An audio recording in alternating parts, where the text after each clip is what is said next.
కూడా ఆరోపీలు మనకు prestigious requirement కూడా పబ్లిక్ కూడా చాలా అవసరము. బయటికి పోండి, ఒక మీడియా అందరూ బయటికి పోండి, ఊకే సూర్చీలు మీ సపోర్ట్లు. మీడియా సమావేశంకి మీరందరూ ఎందుకు వస్తారు? సో మనస్ఫూర్తిగా బట్టి విక్రమార్క గారికి రిక్వెస్ట్ చేయగానే డబ్బులు రిలీజ్ చేసినందుకు ధన్యవాదాలు. ఇంకా ఆయన చేయకపోతే నిరాహార దీక్ష చేస్తామన్నాము. నన్ను ఆకలి మీద కూడా ఉంచడం కూడా ఆయనకి ఇష్టం లేదేమో. చెప్పండి బ్రదర్. ఇప్పుడు దీంతో ఆరోబీల ముచ్చటకు వస్తే అరసపల్లి పనులు కూడా స్టార్ట్ అయినాయి. మళ్ళా అరసపల్లిలో స్టార్ట్ అయినా కూడా అక్కడ ల్యాండ్ అక్విజిషన్ పూర్తి కాలే. సో అక్కడ పెండింగ్ పడుతుంది వరకు. ల్యాండ్ అక్విజిషన్ స్టేట్ గవర్నమెంట్ చేసి ఇచ్చేయాల. దాని ఫండ్ మాత్రం టోటల్గా 137 crores, టోటల్ ఆల్మోస్ట్ 100% ఫండ్ సెంటర్దే. సో ల్యాండ్ అక్విజిషన్ పెండింగ్ ఉంది. ఇక దీని తర్వాత బోధన్ నియోజకవర్గంలో 2 ఉన్నాయి. ఆర్ఓబి ఉంది, ఒకటి ఆర్యూబి ఉంది. దాని నత్తనాట కన్నా స్టేట్ గవర్నమెంట్ సర్వేలు చేసుకోవటము, డిపిఆర్ తయారు చేయడము, డ్రాయింగ్స్ క్లియర్ చేయడము, ఇవన్నీ కూడా స్టేట్ గవర్నమెంట్ చేతుల్లో ఇంకా పెండింగే ఉంది, స్లోగానే ఉంది.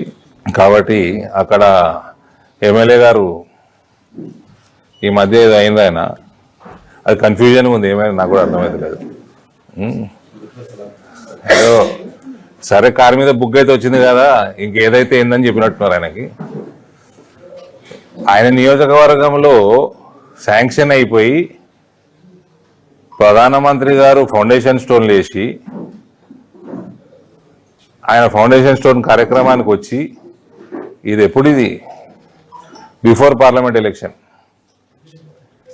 1.5 years దాటిపోయింది. ఇప్పటి వరకు కూడా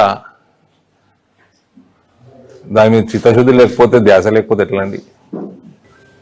ఒక 10 ఆరోపీలు, నేను 10 సంవత్సరాలు ఎంపీగా ఈ టైంలో 2 టర్మ్లలో 10 ఆరోపీలు చేయాలా అన్నది నాకు టార్గెట్ పెట్టుకున్నాము. 7 అయిపోతున్నాయి, 2 బోధనలు ఉన్నాయి. అసలు పట్టింపు లేకపోతే ఎట్లా? అలుగుతే ఏదో పదవి ఇచ్చిండ్రు, ఇప్పుడు ఏదో పదవి వచ్చింది కదా, ఏదో ఒకటి వచ్చింది కదా, కొంచెం ధ్యానం పెట్టాల్సిందిగా ఆయనను కూడా కోరుతా ఉన్నాం. ఏం పదవి వచ్చింది?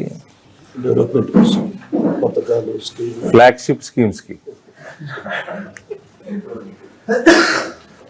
ఫ్లాగ్షిప్ స్కీమ్స్ ఏమున్నాయి?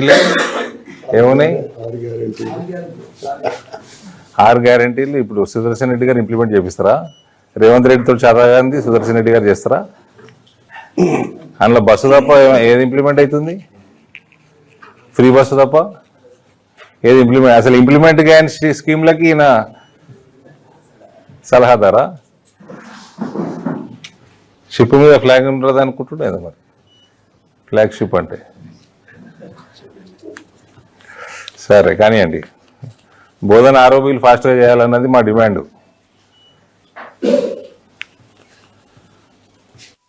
చెప్పండి బ్రదర్. నేను మీకు ఇది బ్యూటిఫుల్ క్వశ్చన్.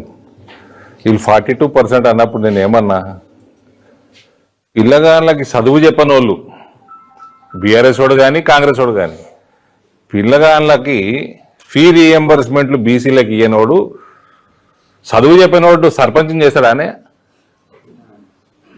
ఇది మొత్తం డ్రామా, పొలిటికల్ డ్రామా. ఇలా జీవితంలో ఎన్నడూ ఇవ్వలేదు కాంగ్రెస్ పార్టీ. మన ఆయనను కూడా కలుపుతున్నాను నేను అందులో అధ్యక్షుడుగా. 40% ఇస్తాం, 50% ఇస్తాం అంటే 25-30% దాటకపోయినాడు. మస్తు చెప్తుండే, ప్రామిసులు మస్తు చేస్తుండే, ట్రై చేస్తుండే, కుదరకపోతుండే. వాళ్ళకి నియత కూడా ఉండకపో. ఇప్పుడైతే ఘోరం. 42లో సగం కూడా లేదు. ఇప్పుడు 17